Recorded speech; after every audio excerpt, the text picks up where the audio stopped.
The first thing we're going to do is determine our discontinuities, and that's when the bottom equals 0, because that's when our graph has to jump over and move on or break from a hole. So discontinuities are when the bottom equals 0. So factor out the bottom, and what do we get? Perfect. So our discontinuities are at x equals, x cannot equal -3. Discontinuities are when the bottom equals 0. And x cannot be 1. Listen. Okay. Now, okay, why are we saying, well, I'm used to my thinking over there. Guys, discontinuities are values that your function cannot be. So yes, it can't be -3. So what you mean by is we have to solve it, yes, because that's what's going to make it 0. Yep. So everybody, holes divide out, vertical, so discontinuities are either holes or vertical asymptotes. One of the two. Now, if they divide out, it's a hole at that value. If they don't divide out, it's a vertical asymptote at that value. So do either of x plus 3 or x minus 1 divide out with the top? Nope. So that means there are no holes. Our vertical asymptotes then are at x equals -3 and x equals 1. Now, a lot of people say, well, you can't, why are you writing equals? It's cannot equals. Well, the definition of a vertical asymptote is a value your function will never be. So do you guys see what I'm writing? It equals -3. So we're not graphing it on your homework. I'm going to do it up here to give you a visual if you were to graph it. So -3 and 1 is where I would then draw in my vertical asymptotes. Do we have questions on that piece? Now we would move on to our horizontal asymptotes. For this part, you look at the function in standard form. And then remember, the rule is, if the degree on top and bottom are the same, you would divide out the leading coefficients. If the degree on top is smaller than the degree on bottom, it's 0. So look, 1 and x squared. We only look at the leading term. Is the degree on top smaller than the degree on bottom? Yes. So horizontal asymptote at y equals 0. So that's what I would go and draw that in then. The degree on top is smaller than the degree on bottom, so it's y equals 0. If that ever happens, the degree on top is smaller than the one on bottom, it's always 0. Okay, now, couple things to note. You will never ever have your graph cross a vertical asymptote ever. It can possibly cross a horizontal asymptote, but it will, no matter what, it's going to stay really close to the asymptote. So we're going to know if it crosses the x-axis or not by algebra. So let's go to our x-intercepts. X-intercepts are when y equals 0. F of x means y, everybody. Do you all understand? Let's plug in 0 for y. So we have 0 equals 1 over x squared plus 2x minus 3. Now aren't we having to solve for x? So we need a least common denominator. So when I multiply by x squared plus 2x minus 3, x squared plus 2x minus 3, the top and bottom. And then won't the bottoms divide out? What's 0 times x squared plus 2x minus 3? 0. So my true statement is 0 equals 1. First of all, now I can't solve for x because there is no x. And second of all, that is not a true statement. That is not true. So that means there will never be an x-intercept. No x-intercept. Now think about why that makes sense. Look at your graph. We had an asymptote on x or y equals 0, didn't we? So this is one that does not ever cross the asymptote here. Does everybody understand? Okay. Our y-intercept is when x equals 0. Plug in 0 for x. So let's just do it here. 1 over 0 squared plus 2 times 0 minus 3. Negative 1/3. Can everybody see why? 0 squared 0 plus 2 times 0 is 0. So negative 3 is left on bottom. Now we write y-intercepts as xy points. It was x equals 0 and negative 1/3.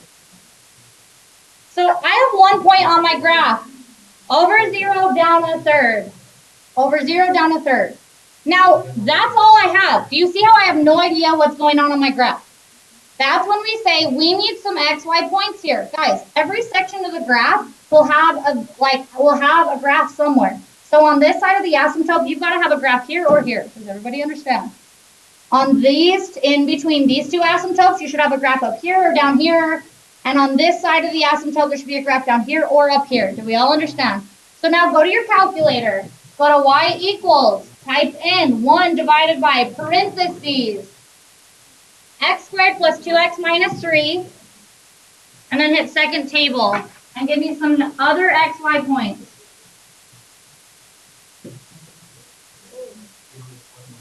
So these are the points I'm going to personally want. Notice I want something less than -3 here. So I'm going to say, what's -4?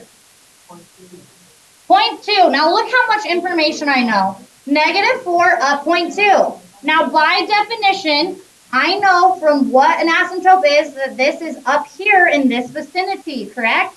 Didn't we say it never crosses the x-axis? That means it's not coming down here. So it's going to come up by this asymptote and down by this asymptote. Does everybody understand? Now I need some points in here. Maybe -2, -1. What's -0.3 and -1? So look, I'm grabbing those points. Now this could happen, two different things could happen. This is definitely coming down by this asymptote. Now it's either going to come up and follow this asymptote or down. But is it ever crossing the x-axis? No, so it's not possible to come up by this asymptote. It's got to come down. Now I need to know what's over here, maybe 2. What's 2 at? 0.2. So look, over 2 up 0.2. Now once again, I know I'm by this asymptote and by this asymptote, and I'm done. Did it feel a little easier the second time seeing it? Okay, awesome. We want to do one more on the worksheet, maybe 2 more, and we'll see how you feel. Okay. Oh wait, let's do domain.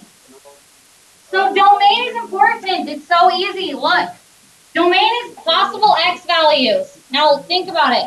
What were the 2 x values we could not be? These are the only x values that are not allowed, correct? Yep, so our domain is all real numbers except x just cannot be -3 and it can't be 1.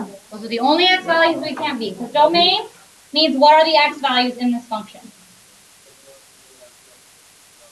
Yes, because you're going to be asked that on the test. Now, there's some advanced thinkers in here. This is how your pre-calculus teacher will want you to write it.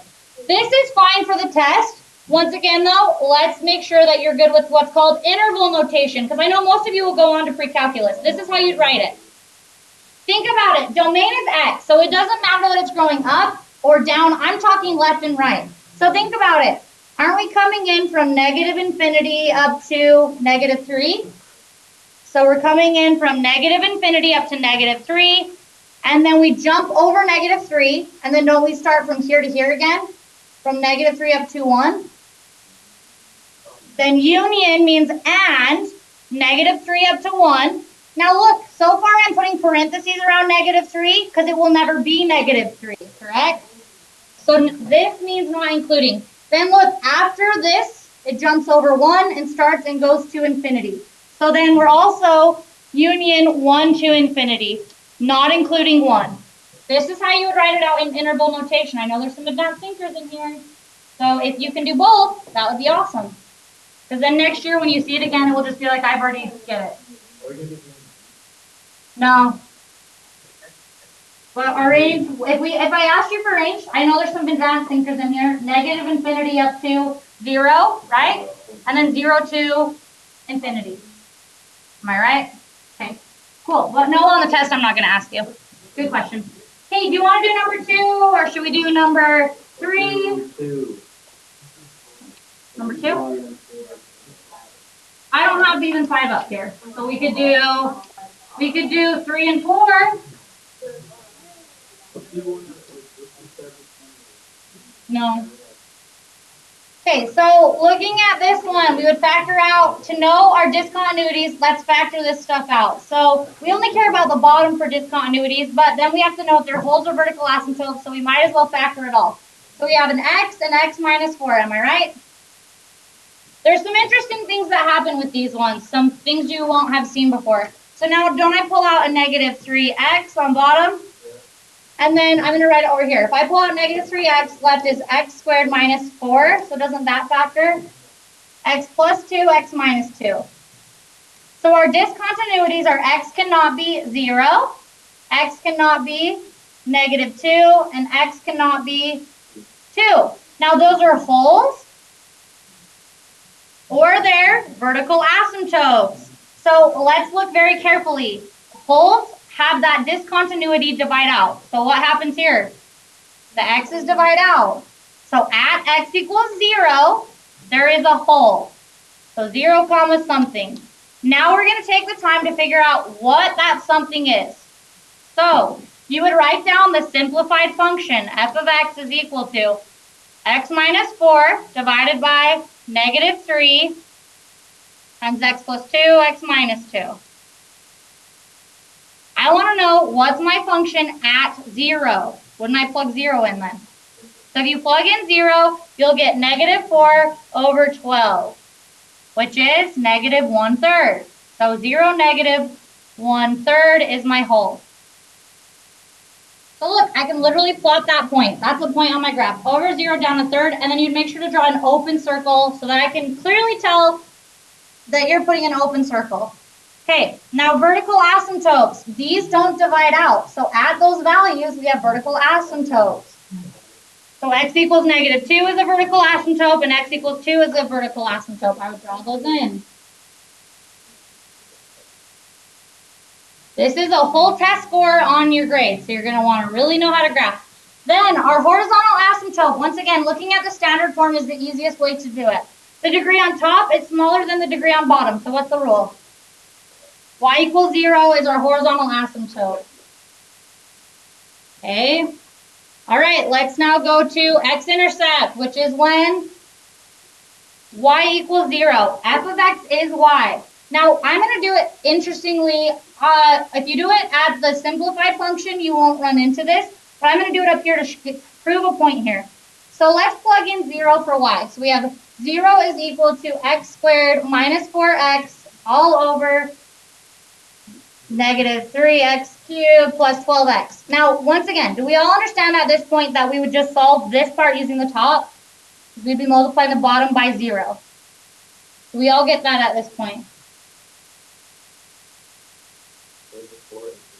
Yeah. So I would get a common denominator. But look, you would think in your head, if I got a common denominator, even if I did, which is what I do, it's going to go away because 0 times anything is 0. Yep, so we have 0 is equal to x squared minus 4x. How do we solve for x? By factoring. So x minus 4 times x. So we get x equals 0, don't we? And x equals 4. Now pause. Let's see if those are both possibilities in our domain. Can we have x equals 0? No, that was a discontinuity. So we've got to cross that one out. That is really not an x-intercept. Was 4 an okay x value? Yep. So our x-intercept, we write it as x, y points would be 4, 0. Now look, I can plot that point. Over 4 up 0. So this is one that crosses a horizontal asymptote and then stays close to the asymptote. Okay, questions on that part? Yes.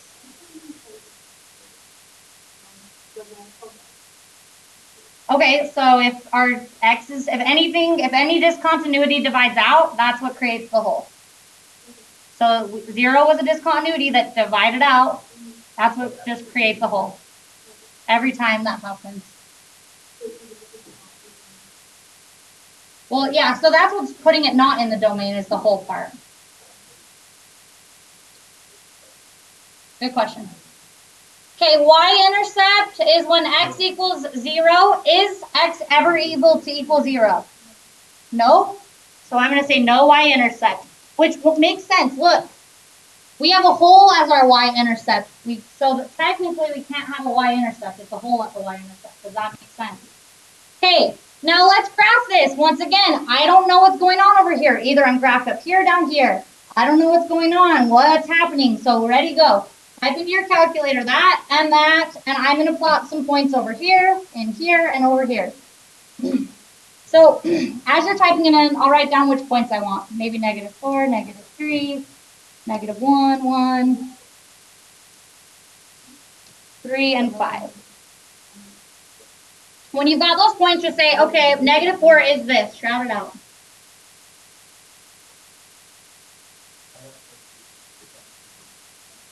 You got 0.3? Oh, 0.222, whatever. Okay, 0.23, same thing when graphing. Okay, -3, 0.4, and then -1, -0.5, and 1 is -0.5, and 3 is?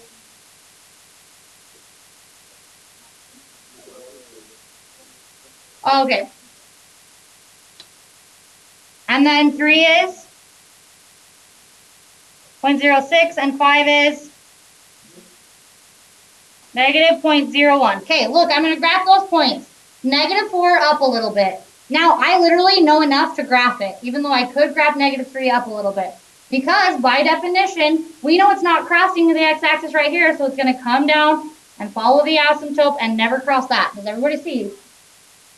Next thing, look, -1 down a little bit, okay? Now we are over 1 down a little bit. So what's happening? Well, it's not crossing the x-axis right here, so it must be coming down by this asymptote and down by this asymptote. Notice my hole is connected in my graph. If I have a random hole, like in the middle of nowhere, you've done something wrong. Either the hole is wrong or your graph is wrong because holes are always connected in your graph. Just jumps over it. So that would be a good hint. Okay. Now, look, I'm graphing over 3 up a little bit. Ooh. Over 3 up a little bit, which makes sense. So it's coming up by this asymptote. And then over 5 down a little bit, which makes sense because it crossed through and now it's going to hug the asymptote still right there. Everybody good with this? Is it feeling better today? It is? Do you need one more or are you like, I'm good at this point?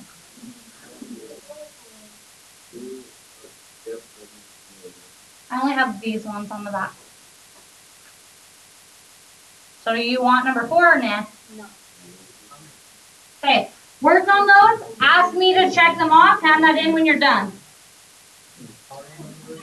What's my domain? All real numbers except? Yep. Okay, awesome. That is it then.